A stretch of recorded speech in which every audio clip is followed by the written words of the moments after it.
D님이 시간이 주어진다면 3단계까지 갔다가 과부하가이면 다시 깨로 1단계로.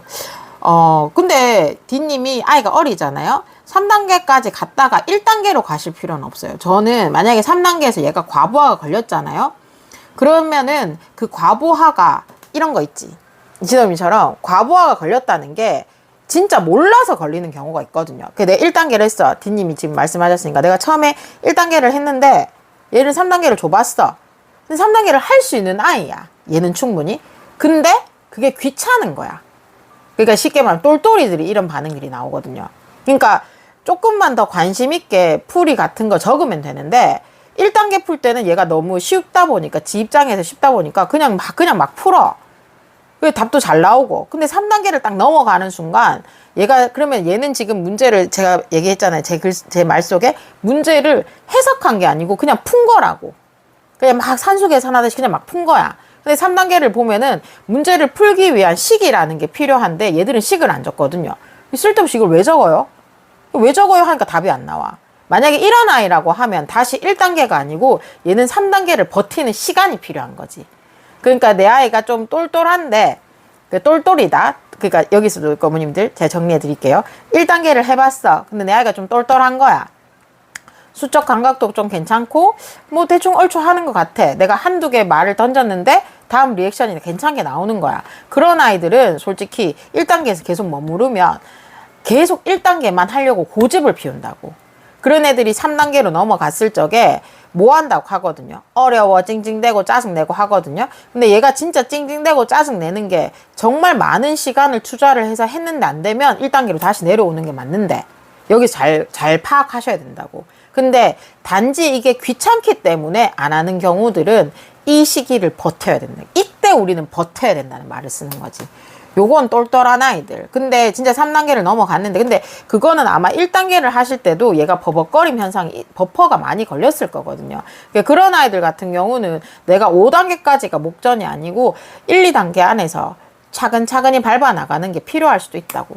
그러니까 제가 자꾸 어머님들한테 경시대회나 이런 것도 자꾸 처발하고 얘기를 하는 거는 엄마의 입장이나 아이도 마찬가지거든요. 엄마만 그런 게 아니고 이 문제를 왜 틀려 하는 게 시험 문제 틀리면 그게 점수가 4점이 까인다는 걸 중고등학교 가서 겪는 것보다 어릴 때 겪는 게 낫잖아. 매도 먼저 맞아보는 게 낫다고. 그러니까 어머님들이 뭔가를 착각하시는 게 심화 문제를 풀어야지만 수학을 잘하느냐.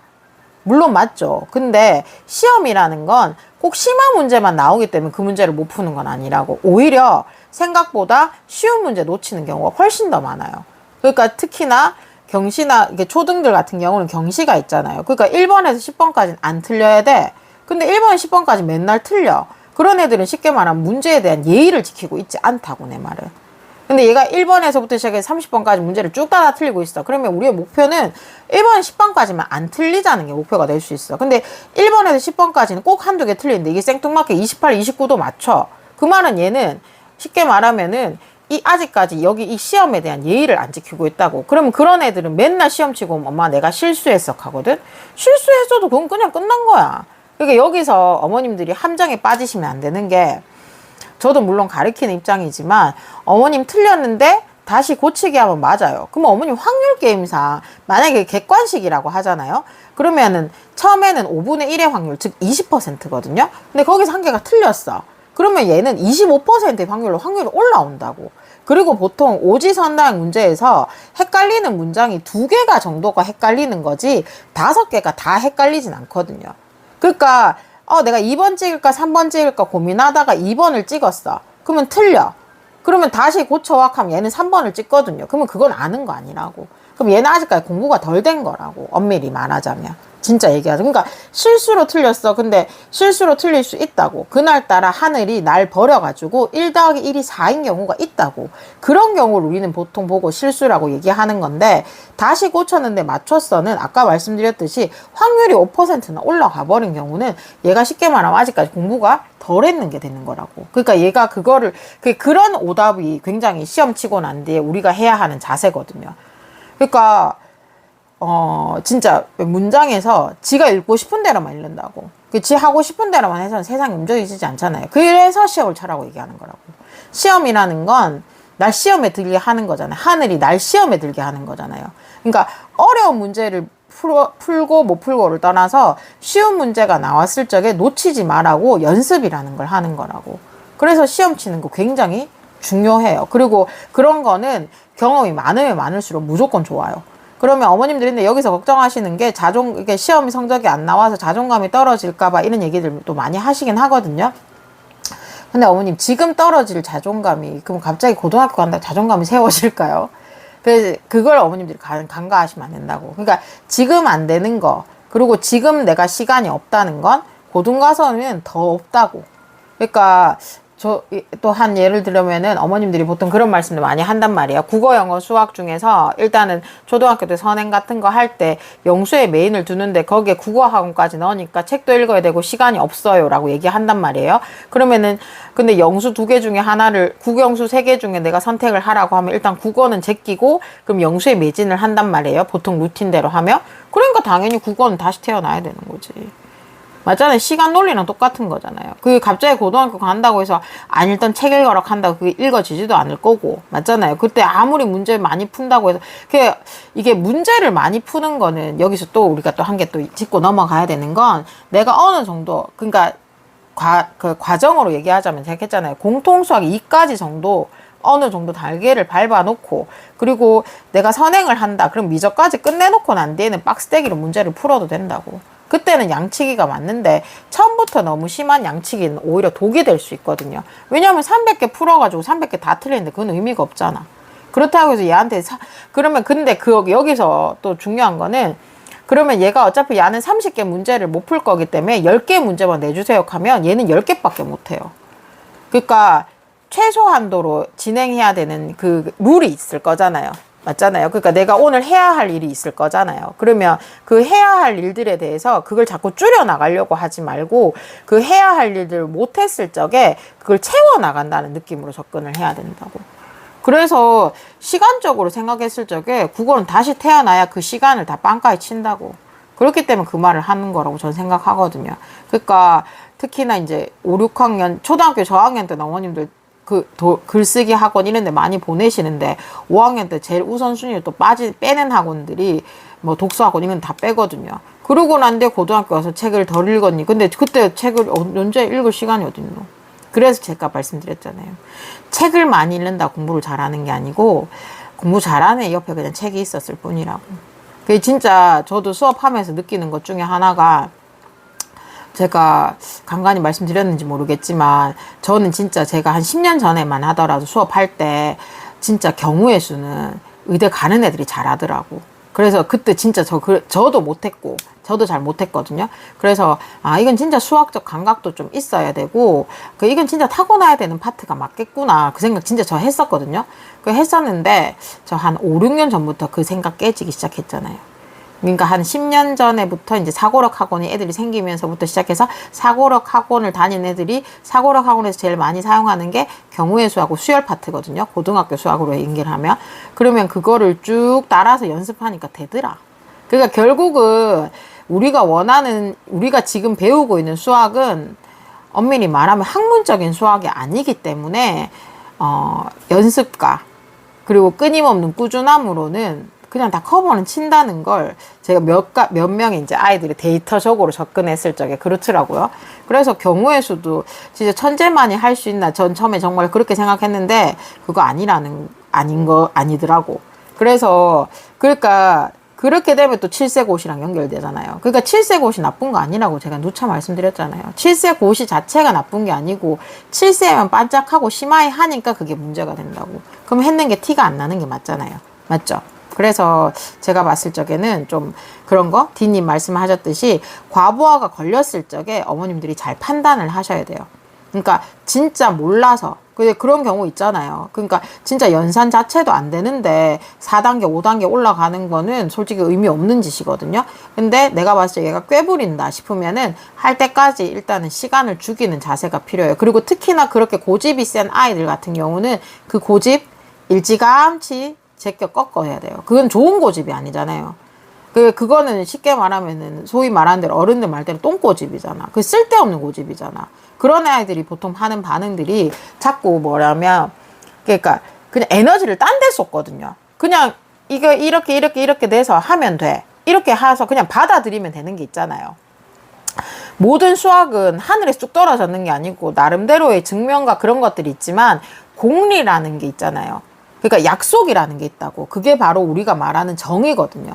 그래서 저도 얘기할 때 엄마 배 째고 나오면서 이 일은 이익하는 애는 없다고. 단지 그 구구단을 100번 외워야 되는 애가 있고 한 번만에 깨치는 애가 있다고. 그건 우리가 소위 말하는 똘똘해서 연산이 빠른 아이들이잖아요. 근데 꼭 이렇게 과부하 걸리는 아이들 중에 보면은 딴지를 거는 애가 있어.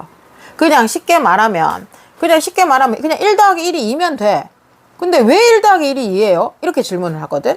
그러면 그런 거기에 대한 논문은 엄청 많거든요. 왜 1 더하기 1이 2가 됐는지에 대한 논문은 엄청 많아. 그치만 수학에서는 약속이라는 게 이미 베이스를 깔았단 말이에요. 이유는 수학은 자연 발생적인 게 아니고 누군가가 만들어내는 규칙이란 말이에요. 그러니까 쉽게 말하면 분수로 얘기할 때도 1분의 0은 0이라고 약속을 했지만 0분의 1은 없어. 그러면 그거를 우리 입장에서 내가 아이들한테 설명을 해줄 때 분수라는 게 분모하고 분자가 있잖아요.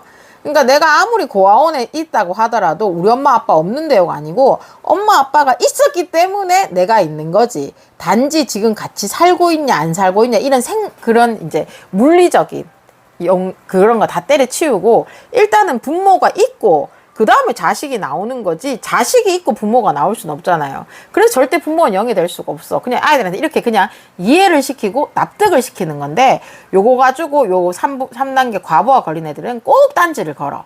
왜 그래야 돼요? 왜요? 그건 쓸데없는 짓이잖아. 그거는 얘는 쉽게 말하면 이 에너지를 A에 쏟아야 될 거를 그냥 지 혼자 B에 쏟고 있는 거지. 쓸데없는 짓에. 그렇게 하면서 본인은 오히려 자기가 똑똑하다고 착각을 하거든요. 또 남들이 못 찾아내는 걸 자기가 찾아냈다는 약간 대도 안 한 짓을 하니까 그렇게 걸리게 되면은 결국 자기 손해인데 솔직히 맞잖아요. 근데 자기 손해인데 그 당시엔 그걸 잘 몰라.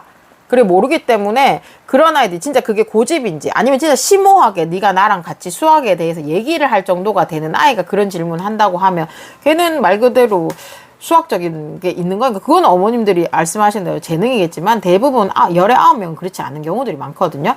그러면은 그런 아이들 같은 경우는 그걸 네가 찾아봐 해야 된다고. 그걸 좀 깨줘야 돼요. 그러니까 차라리 특히나 요런 성향이 강한 아이들 지가 좀 똑똑하다고 믿는 아이들 같은 경우는 진짜 말 그대로 초장에 좀 빡신 선생님 만나가지고 그 고집을 꺾지 않으면 그거 잘 안 바뀌어요. 그게 진짜 잘 안 바뀌거든요. 그러니까 하늘이 다 안 준다 했잖아. 그런 애들은 그냥 천에 뿌려 놓게 되면은 지게 지가 넘어가는 경우들이 진짜 많아요. 요건 좀 조심하셔야 돼요. 정우님께서 계속 진도 쭉 빼야죠. 그럼요. 아시잖아요. 우리 느낌 알잖아. 키워보신 어머님들 제가 무슨 말 하는지 아시잖아요. 그러니까 그래도 빼놓고 난 뒤에 그러니까 이게 뺀다고 다 잘하는 건 아닌데 요즘에는 안 뺀 애들이 없다 보니까 안 뺏는 애들은 자기가 수학을 못하는 게 아닌데 못하는 것처럼 느껴버리는 경우들이 많은 것도 솔직히 비학군지보다는 학군지가 그런 게 많은 건 사실이거든요. 그러면 이제 중학교 가면 엄마 자는 고등학교 무학년과 한다 하던데 뭐 이런 거 벌써 심리적으로 주눅이 들어있다고. 걔가 아무리 고등학교 걸 한다고 하더라도 수학을 잘하는지 못하는지는 아무도 알 수는 없잖아요. 알 수는 없는데 그런 데서 일단 지고 들어가게 되면은 그 멘탈 관리 그러니까 그 자존감.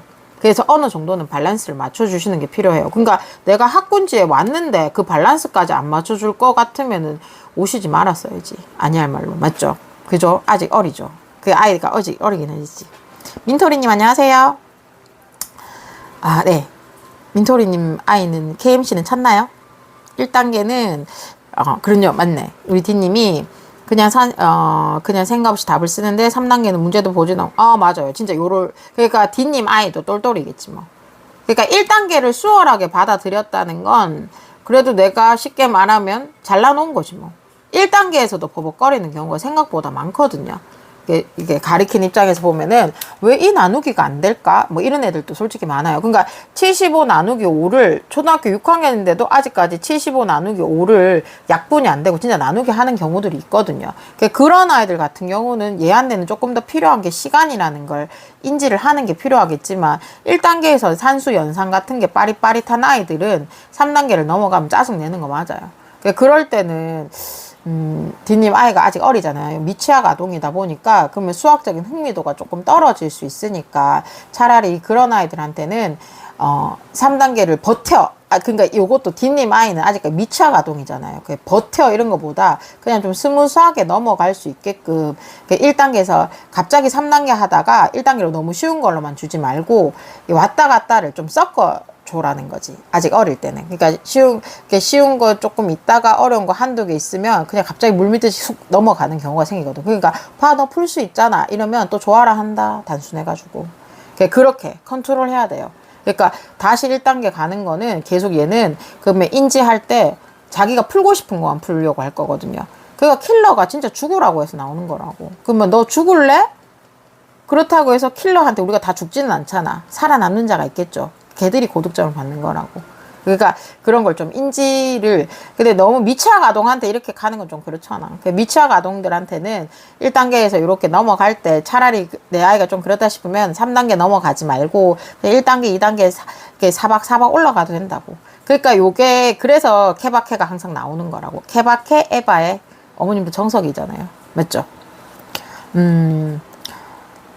그렇죠. 수님이 공부가 덜 된 거죠. 식을 올바르게 쓰는 것도 선지를 제대로 읽는 것도 결국 맞아요. 전 수님 진짜 정말 가까이 계시면 한번 얼굴도 뵙고 싶네요. 맞아요. 그러니까 저 진짜 맞아요. 그러니까 수님 그러니까 어머님 그러니까 봐요. 어머님들도 답은 다 알고 계신다고. 그러니까 우리가 답은 다 알고 있어. 답은 딱 정해놓고 다 알고 있는데 그까지 가는 길이 힘들고 험하고 어렵잖아요. 근데 그냥 저는 이제 좀 이렇게 생각하기로 했어요. 그래도 너무 쉽게 가면 그 왠지 더 불안할 수도 있잖아. 너무 쉽게 가니까 좀 그럴 수 있잖아요. 그러니까 이런 일이 닥쳤을 적에 좀 헤쳐나가는 게 필요로 하겠죠. 그러니까 공부라는 게 끝이 없잖아요. 그러니까 이것도 제 얘기인데 저희 신랑이 저보고 우리 집에서 제일 열심히 공부하는 건 너가 엄마라고 극하더라고. 근데 그게 과연 듣기 좋은 소리가 아니잖아요. 비아냥거리는 거잖아요. 내가 만약에 내가 학교 다닐 때 우리 엄마한테 그 얘기를 들었어. 그럼 우리 엄마 얼마나 좋아했겠네, 맞죠? 그래서 다 공부도 시기와 때가 있다고. 그 말을 했지, 내 아이한테. 그러니까 지금 내 아이가 누가 봐도 열심히 하면 내가 얼마나 엉덩이 팡팡 떠려 주셨겠노, 맞잖아요. 그러니까 그런 게 다 시기가 있긴 있는 것 같아요. 그러니까 시간이 지나서 해도 되잖아요, 솔직히. 시간이 지나서 해도 되는데 시간이 지나서 하는 거가 그렇게 많이 티가 안 날 수 있기 때문에 어머님들이 지금 타이밍 놓칠까 봐 하시는 거잖아요. 그러니까 근데 솔직히 그렇게 생각하면 짧게는 20년이잖아요. 자식은 손님과 같은 개념이잖아요. 20년 정도 같이 살다가 각자 도생하려고 독립이라는 걸 하잖아요. 근데 요즘에는 또 거꾸로 돼서 독립을 잘 못하니까 문제인데 독립을 제대로 하기 위한 과정이잖아요. 그러면은 그 20년 동안 내가 뭔가를 타이밍을 놓쳐서 얘가 혹시나 놓칠까 싶어서 엄마가 전전긍긍 하는 거잖아요. 근데 또 엄마니까 전전긍긍 하는 거지 뭐. 그러니까 어머님들 멘탈 관리가 훨씬 더 제가 봤을 때 요즘에는 진짜 어머님들 멘탈 관리가 훨씬 더 중요한 것 같아요. 아이들도 아이들인데 생각보다 그 아이를 이끄는 게 엄마랑의 그런 유대관계가 훨씬 더 많이 형성되는 게 요즘이다 보니까 요즘에는 어머님들이 진짜 그런 것 같아요. 본인보다도. 얘들이 아직 미성년자잖아요. 그러니까 그게 뭐 캥거루족 마마보이 이런 느낌이 아니고 그냥 엄마가 방향을 제시해 줄 수 있느냐 없느냐 이게 제일 중요하다고. 그러니까 아까 디님처럼 3단계 찡찡대면 갑자기 1단계 훅 내려오지 말고 2단계 살짝 밀면서 엉덩이 팡팡 해주고 그럼 같이 해보자 하고 풀면 사탕 사준다 하고 지금 그건 충분히 할 수 있는 거잖아. 근데 고등학생들한테 니 이거 킬러 풀면은 사탕 사주게 하면 가들 웃지 가들이 내 생긴 하겠나. 가들은 벌써 킬러를 못 푸는 아이들은 벌써 제껴요. 어차피 이거 왜요? 뭐 이렇게 얘기하는 거거든요. 그러니까 그게 안 된다고. 근데 킬러는 어쨌든 풀려고 지금 어머님들이 고생하시는 거잖아요. 맞죠? 그러니까